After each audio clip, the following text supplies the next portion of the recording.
Now, there are the adenoids that are at the back of the nose.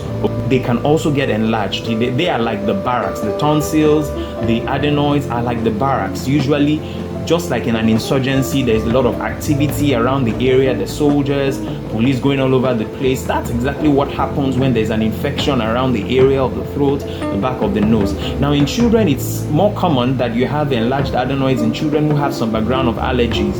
But either way, you can have the tonsils enlarged, the adenoids enlarged, and if they're blocking the airway, air can get in easily and come out easily. So you have children like this come down with repeated, what we call upper respiratory tract infections, where they're having cough, they're having catarrh.